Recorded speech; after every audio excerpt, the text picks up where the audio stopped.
Hello everyone, good morning. నేను మీ రాజీ. 2011లో TET పెట్టాడు. TET పెట్టిన వెంటనే 2012 డిఎస్సి అనమాట ఇది. టెట్ నాది కంప్లీట్ అయింది. ఎస్జిటి అసిస్టెంట్ 2 క్వాలిఫై అయ్యాను లక్కీగా. క్వాలిఫై అయిన తర్వాత పెట్టిన డిఎస్సికి అనమాట. ఇక్కడ ఎలా ఇచ్చాడు బిట్స్. పర్స్పెక్టివ్ ఎడ్యుకేషన్ అయితే నేను అస్సలు ఆన్సర్ చేయలేకపోయాను. ఎలా ఉన్నాయి బిట్స్ ఒకసారి చూడండి. ఈజీగానే ఇచ్చాడు కానీ నేను సరిగ్గా చదవలేదనమాట. పైనైనా కనీసం చదవకపోతే ఏం జరుగుద్ది అన్నది మీకు తెలుస్తుంది. చూపిస్తాను చూడండి. ఇక్కడ జీకే అండ్ కరెంట్ అఫైర్స్ చూద్దాం ఫస్ట్, తర్వాత పర్స్పెక్టివ్ ఎడ్యుకేషన్ చూపిస్తాను. ప్రజెంట్ చదవలేకపోతే ఎలా చదవాలో కూడా చెప్తాను, ఒకసారి వినండి. First GK. మీరు నాకు రక్తం ఇవ్వండి, నేను మీకు స్వేచ్ఛ ఇస్తానని అన్నది ఎవరంటే సుభాష్ చంద్రబోస్. ఇక్కడ లైన్లో పెట్టమన్నాడు. అంటే ఈ క్రమాల యొక్క దీని యొక్క ఇయర్స్ తెలిస్తేనే మనం పెట్టగలుగుతాం. క్రిప్స్ మిషన్, క్విట్ ఇండియా 1942, దీని యొక్క ఆర్డర్ తెలియాలన్నమాట. తర్వాత మొదటి వైస్రాయ్లు, అలాగే గవర్నర్ జనరల్స్ చదవాలని చెప్పాను కదా, కంపల్సరీ క్వశ్చన్. 2 స్టేట్స్ అనే గ్రంథాన్ని రాసింది ఎవరు? ఇక్కడైతే చేతన్ భగత్. ఫేమస్ బుక్స్ చదవండి. దానికోసం లైవ్ కూడా చేసి నేను క్వశ్చన్స్ అడిగాను. రీసెంట్గా ఉన్న బుక్స్, ఫేమస్ బుక్స్ చదవండి ఎవరు రాశారనేది. రాష్ట్రీయ మండలి, రాజ్యసభను మొదట ఎప్పుడు ఏర్పాటు చేశారంటే 1952 ఏప్రిల్ 3. జరిగిన యుద్ధాలకు సంబంధించిన సరైన చారిత్రక క్రమం. ప్లాసీ యుద్ధం, బక్సార్ యుద్ధం, లైన్ అనమాట. ప్లాసీ యుద్ధం 1754 అట్లా ఉంటుంది. 64 ఏమో బక్సార్ యుద్ధం. ఆ లైన్లో ఇయర్స్ని బట్టి పెట్టాలి. ఇది తక్షశిల ఎక్కడ ఉంది అంటే పశ్చిమ పాకిస్తాన్ అంటే అందరూ పెట్టేస్తారు, అది వెస్ట్ ప్లేస్ అనమాట. పశ్చిమ పాకిస్తాన్. 1921లో మహిళలకు ఓటు హక్కు కల్పించిన మొదటి రాష్ట్రాలు బొంబాయి, మద్రాస్. క్రింది వాళ్ళలో సరి అయింది. నదిలో ఏమో వి షేప్లో ఉంటుందట, హిమాని నదం యూ షేప్లో ఉంటుందంట. నేను రివర్స్లో పెట్టాను, ఇది నేను పెట్టింది. ఆన్సర్లు ఏమో ఇవన్నమాట, కీలో ఆన్సర్స్. నెక్స్ట్ క్రింది స్థాయి వాతావరణంలో పొడిగాలిలో ఉన్న వాయువుల అవరోహణ క్రమం. అవరోహణ అంటే ఎక్కువ నుంచి తక్కువకి. నేను పెట్టేసి వస్తాను, బిట్ తప్పైంది. అంటే పర్సంటేజ్ని బట్టి పెట్టుకుని వస్తాను నేను. Nitrogen, oxygen, carbon dioxide, organ, ఇవే కదా లైన్ అనుకున్నాను. కానీ పొడి గాలి అనగానే ఇక్కడ కార్బన్ డైఆక్సైడ్ రావట్లేదు. Nitrogen, oxygen, organ, hydrogen. Next question. ఇక్కడ సముద్ర తీరం వరకు ఉండే సరైన విన్యాసం. భూమి, కండతీరపు అంచు, కండతీరపు వాలు, కండతీరపు ఉన్నతి. సోషల్ వాళ్ళకి బాగా తెలుస్తుంది. కాశీలు ఏ ప్రాంతానికి చెందిన గిరిజన ప్రజలు. అంటే ఒక ప్రాంత ప్రజలను ఒక్కో పేరుతో పిలుస్తారు, అది కూడా ఇంపార్టెంటే. కాశీలు అంటే ఎక్కడంటే కాశీ, గారో, ఇవన్నీ కూడా మేఘాలయ, త్రిపుర. క్వాషియార్కర్ వ్యాధి అనేది దేని లోపం వల్ల వస్తుంది అంటే ప్రోటీన్స్ లోపం వల్ల. Science bit. ఇక్కడ కూడా సైన్స్ బిట్ అడిగాడు, రక్త వర్గాలకు సంబంధించి.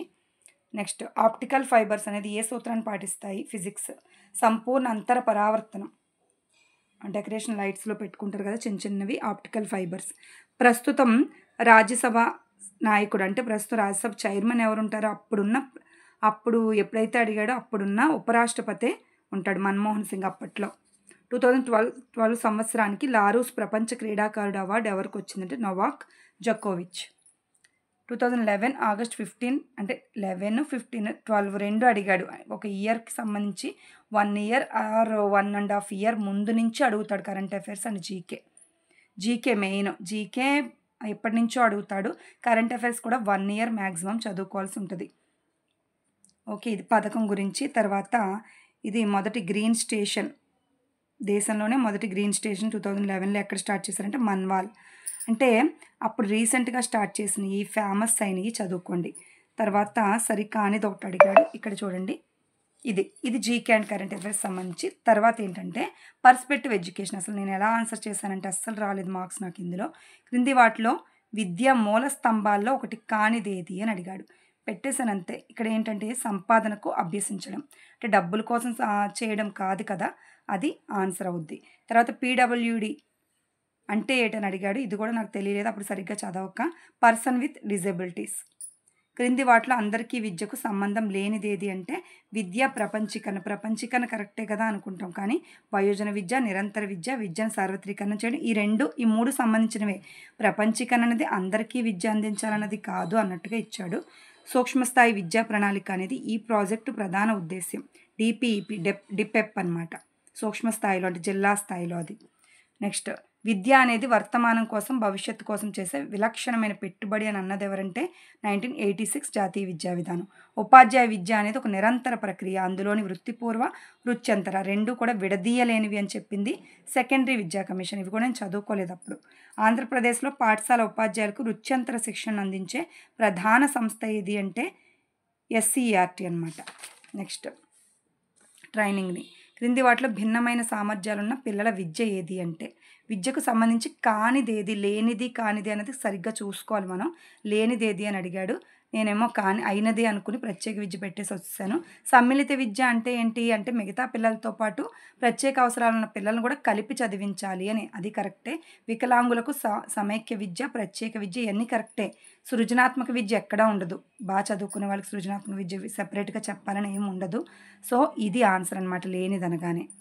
ప్లస్ కరిక్యులం వీరికి ఉద్దేశించిందంటే సీనియర్ సెకండరీ విద్యార్థులకు సంబంధించింది ప్లస్ కరిక్యులం. సుస్థిరాభివృద్ధి యొక్క లక్ష్యం ఏంటి? ఇది కూడా నేను తప్పు పెట్టేసి వచ్చేసాను. వనరులను పరిరక్షించడం, ఉన్న వనరులను పరిరక్షించుకోవడం, భవిష్యత్ తరాలకు ఉంచడమే సుస్థిరాభివృద్ధి. గ్రీన్ హౌస్ ప్రభావం దేనికి సంబంధించింది? దేనికి సంబంధించింది అంటే థర్మల్ రేడియేషన్, వేడికి సంబంధించింది థర్మల్ రేడియేషన్. తర్వాత భూతాపం అంటాం కదా, వేడెక్కడం.